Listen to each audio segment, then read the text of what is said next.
వాళ్ళు తీసిన వాళ్ళు అప్పుడు మామూలుగా లేదు.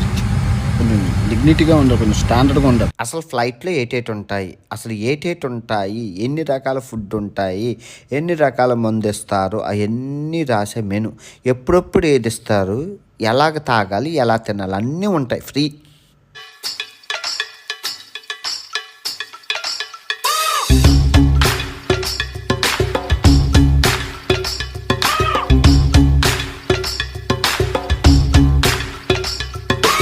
సో, ఇక్కడ మనకి ఇన్ని స్విచ్‌లున్నాయి. మనకి ఎదురుగాన టీవీ ఉంది. తర్వాత ఆ స్విచ్‌లు నొక్కితే ఇలాగ ఈ మంచం ఇది కుర్చీ కమ్మ మంచం అనమాట.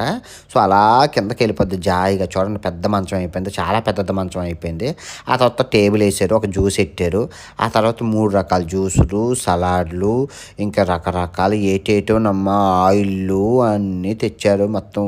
మొత్తం కూర, చికెను అన్నీ తెచ్చారు. ఆ తర్వాత ఆళ్ళ